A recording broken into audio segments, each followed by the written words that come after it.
Mesdames et messieurs, bonsoir. Nous avons l'honneur de recevoir Son Excellence Pranab Mukherjee, président de la République de l'Inde. Monsieur le Président, bonsoir. C'est la première fois qu'un chef d'État indien effectue une visite officielle en Côte d'Ivoire. Sous quel signe placez-vous cette visite? I decided quite some time back, because we want to have deeper interaction with African countries. J'ai décidé d'effectuer ce voyage il y a quelques mois parce que nous voulons une interaction plus profonde avec les pays africains. Du 26 au 29 octobre 2015, nous avons tenu le sommet Inde-Afrique à New Delhi. India-Africa Forum Summit in Delhi. There it was decided that À partir de ce moment, nous avons décidé que dans les années à venir, nous aurions une interaction plus profonde avec les pays africains à travers des visites de haut niveau dans ces pays. Mais bien entendu, ces pays africains effectueront également des visites en Inde. African countries to India. Keeping that objective in view, Dans cette optique, mon vice-président, Hamid Hamsari, était récemment au Maroc et en Tunisie. Je me rends au cours de ce voyage au Ghana, en Côte d'Ivoire et en Namibie. Donc cela fait partie de notre stratégie. Therefore, this is part of our strategy. Our Prime Minister Notre Premier ministre va également entreprendre des visites dans certains pays de l'Afrique de l'Est et australe. East Africa and South Africa. We want to have deeper Nous voulons interaction avoir une interaction plus profonde avec l'Afrique. Je suis heureux qu'en tant que président de la République de l'Inde, j'ai l'opportunité d'effectuer la première visite d'État en Côte d'Ivoire. I have the opportunity of having the first state visit to Ivory Coast. Monsieur le Président, au-delà du fait que cette visite doit pouvoir renforcer les relations entre les deux États, que peut attendre la Côte d'Ivoire de votre pays? In fact, we have excellent relations. En fait, nos deux pays entretiennent d'excellentes relations. Nos échanges commerciaux sont en pleine expansion. Dans très peu de temps, ils atteindront $1 milliard américains. Right now, it is about Actuellement, ils s'élèvent à 842 millions de dollars. Dans 1 ou 2 ans, et sûrement en 2020, nous dépasserons le cap d'1 milliard de dollars. And surely by 2020, we'll cross $1 billion.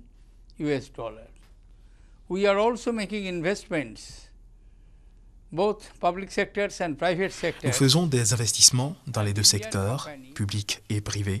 Les entreprises indiennes, en particulier celles qui évoluent dans l'industrie manufacturière, l'agro-industrie et le développement des infrastructures, veulent investir en Côte d'Ivoire et dans d'autres pays africains. They are interested to have investments in Ivory Coast and other African countries. Today, in our presence, Aujourd'hui, en notre présence, je veux dire en ma présence et celle de Son Excellence le Président de la Côte d'Ivoire, la Banque d'export Import de l'Inde et celle de la Côte d'Ivoire ont trouvé un accord. Il s'agit d'une agence de prêt qui fournit des crédits à des investisseurs potentiels en Côte d'Ivoire et qui sont bien évidemment des entreprises indiennes. which provide credit to the prospective investors in Ivory Coast. Of course, that must be Indian companies.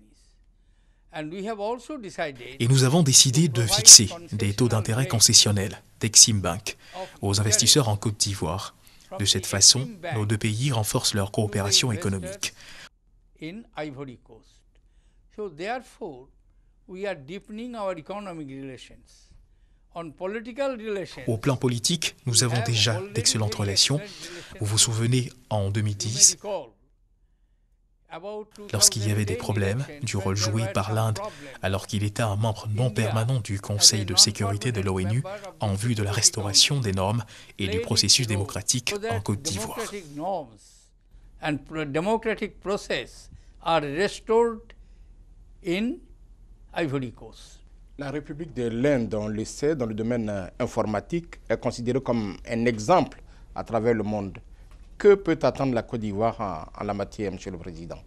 Ivory Coast can expect from India that India will stand La Côte d'Ivoire peut s'attendre à ce que l'Inde soit à ses côtés en cas de besoin. À chaque fois que le pays sollicitera l'aide ou l'assistance de l'Inde, que ce soit en politique, dans certaines activités économiques, dans le domaine de l'éducation ou des sciences et technologies, nous étendrons toujours notre coopération en Côte d'Ivoire, un pays ami.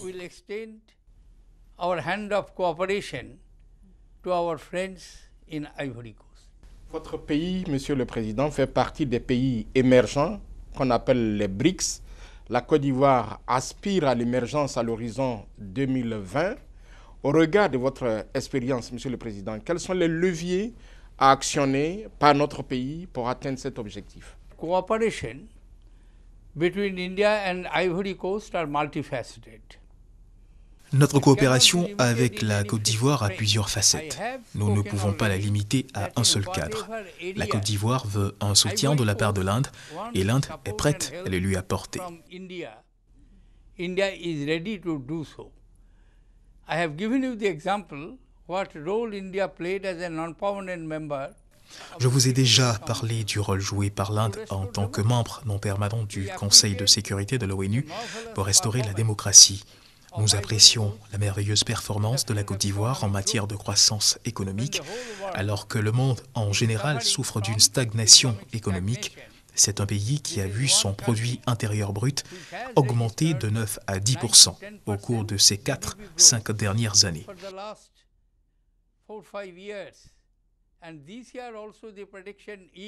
Selon des prévisions du Fonds monétaire international, la croissance économique de la Côte d'Ivoire va bientôt avoisiner 9,6%. Cela est vraiment louable et nous l'apprécions. Au plan politique, la Côte d'Ivoire a apporté le soutien nécessaire à l'Union africaine et toutes les organisations économiques mises en place par les différentes communautés africaines. Par exemple, ce pays a assuré la présidence de la CEDEAO pendant 2 ans, l'actuelle présidence étant assurée par le Ghana. Mais durant la présidence de la Côte d'Ivoire, tous les pays ont bénéficié de la CEDEAO. Nous trouvons ce genre de leadership formidable et nous l'apprécions.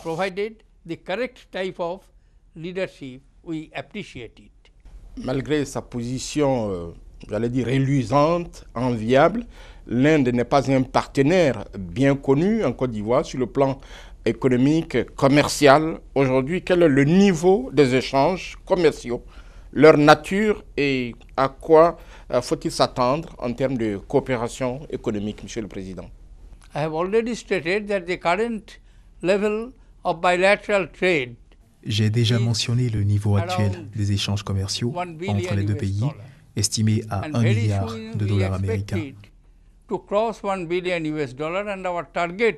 Dans très peu de temps, nous espérons franchir ce cap et même doubler ce chiffre. De la même façon, l'établissement d'un arrangement institutionnel consistant à obtenir des crédits pour aider les investisseurs qui viendront de l'Inde pour investir en Côte d'Ivoire.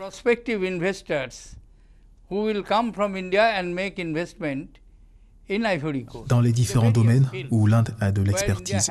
Cela dit, il y a plusieurs secteurs où nous avons étendu notre coopération et nous continuerons à le faire. Et pour terminer cet entretien, Monsieur le Président, quel est votre message pour le peuple ivoirien au moment où vous vous apprêtez à quitter notre pays?